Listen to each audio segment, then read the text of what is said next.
Great photography helps your church to be perceived as a church that is inviting. It really brings down the walls so people want to come and check you out. So that's why we created this resource. So whether your church has a photo team or not, this is just going to help you to understand what it takes to get great photos for your church. And we're going to help you walk through some techniques, how to get volunteers, and also some equipment that you can use. So in this guide, we want to unpack this big idea that photography really does create a culture. It creates a culture as you use the photos online, on your social media platforms, and also on your website. The culture should be, for a great, healthy, growing church, it should be something that's inviting and welcoming. And when you take great photos, you begin to cultivate that culture of this is an inviting church where people can take a look at those photos and see themselves there. They can see their families coming to the church. You know, a lot of times churches are very intriguing places. People are mystified about what a church is. Like we can't take it for granted that people understand what a church is and what it means to go to church. So photos help to bring down the walls. It helps people to see inside and see what's going on and see the types of people that are in your church, the types of environments you have for adults, for kids, for youth, for all different people that come to your church. You want to be able to show that, and great photos allow you to do that. So again, this photo guide is designed to help you take those great photos and learn what you can do to build a team to help you do that. So in the guide, you're going to find multiple pages that just walk you through different categories of photos that you can be taking as a church team. So it is about 9 pages. In here, we have about 8 different categories of photos that we want you to take. In the guide, it'll give you some direction on how to coach a team, or maybe even coach yourself if that's what it is right now, on how to take photos that are good for your marketing purposes.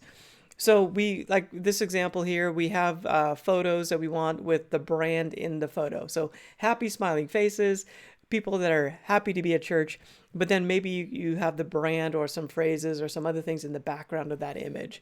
So we want to work through different environments. So one of the big things that we want to do is show people what it looks like to come to church.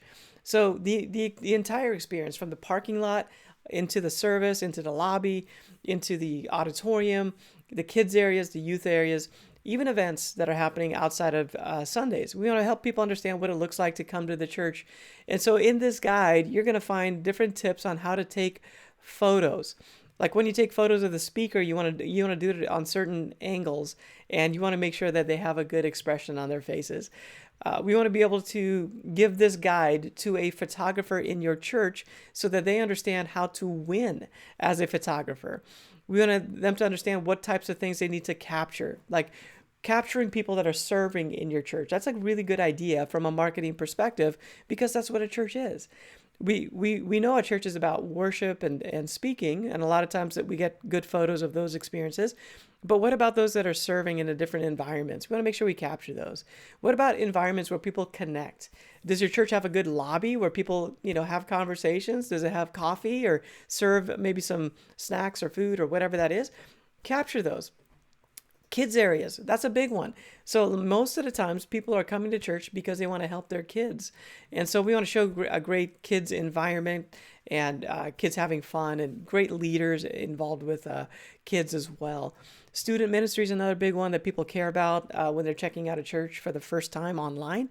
And we just want to make sure we capture those things, or even special events that you might have, women's events, men's events, maybe outreaches that you might have.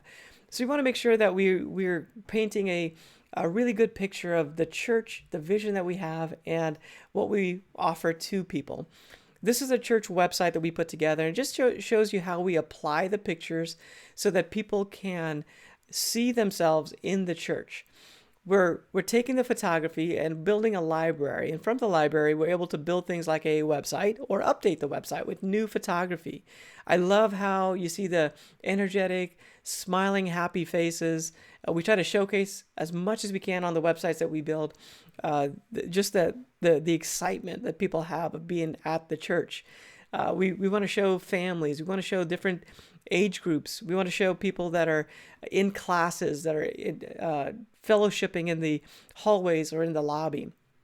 So this is a good example of like a homepage and how we're using photos to really paint the picture of what this church is all about. makes you exciting, makes it a place where you want to come and visit. This is the About page. Again, we're using a lot of the same techniques to help people understand about the church. This is the second most visited page on a website. So we're showcasing what this church is all about by providing photos of the different environments that people have, photos of small groups, photos of the membership class or discipleship class, photos of people serving. So we want to make sure we are presenting the church in a way where people can understand that this is a place for them, for their family. This is a visit page on the website. And again, a lot of these can be used on social media. A lot of the techniques that we're using to take these photos will help this look really good on Instagram, Facebook, and the different platforms you might be on social media. The website is the hub of the marketing efforts for any church. So we want to make sure that we're using photos on the website and building a library that we can update the website on a regular basis. So one of the things we want to hit on is how do you build a team? So we want to make sure we are finding people that love photography. A lot of times you might look on social media and just find somebody in the church that's doing a good job with their photos. Have a conversation with them, see if they can come and help and take photos in the church. We love to take grab people that are in wedding photography to see if they would want to take pictures of the church too. That's something that overlaps really well. Weddings are an event. Church is an event. So if they know how to take event photography well, then that's usually going to work. And they usually have some great equipment as well. But an iPhone is great. Like you don't have to have great equipment like with big lenses. That's really helpful to have. But if you just have an iPhone, there's a lot of things you can do with the iPhone that can take some really good photos. So the iPhone has a portrait mode or your Samsung Galaxy. Those smartphones, they all have different modes that you can take advantage of and capture those photos. One of the things I also like about those phone, they put a filter on it. So you actually get a look that's consistent from week to week or from phone to phone or person to person that you might have. But try to build a team. As you do build a team, keep in mind that it's ministry first. Like, yeah, we want them to take photos, but we want to minister to them. We want to leverage your gifts for ministry and help them to do ministry. So I want to make sure that they can get into service, experience the service, create a good schedule to maybe help them do that. One of the things I did when I was in charge of creative at one of the churches was I scheduled people maybe once a month or twice a month for photography. Now, as your team grows bigger, it's great to have somebody maybe every week taking photos, and you're building that library on a regular basis. But again, you don't have to have great equipment. It's helpful to have a nice telephoto lens and a portrait lens and some of those things, and somebody that knows how to use that with a DSLR camera. That's great if you can get there, but start off with an iPhone, just build that library. And that'll be a great way to get started.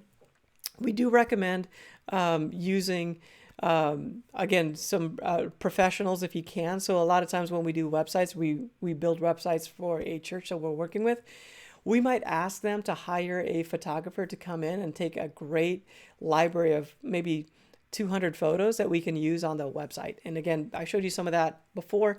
It makes everything just look really good if you have good photography. And the opposite is true. If you don't have great photography, then things just don't look great. No matter how great the website design might be or how great your social media manager might be. If you don't have great photos, then it's just going to be limiting what it looks like and how people perceive the church. So it might be worth the investment to just hire somebody to come out. A wedding photographer is a great starting point because they're used to taking event photography. So again, use this guide. It'll walk you through exactly what types of photos there's different categories that we're providing of photos that you should capture. Give this to your volunteers, walk them through it and so they understand what types of photos you want to capture. That's just going to represent the church really well online. And also just remind them that, hey, they're not just taking photos, but they're really capturing the transformation that's happening in the lives of people as they experience the gospel. And honestly, that's why we do photography. That's why we want great photography. It's just to represent what God is doing through our church.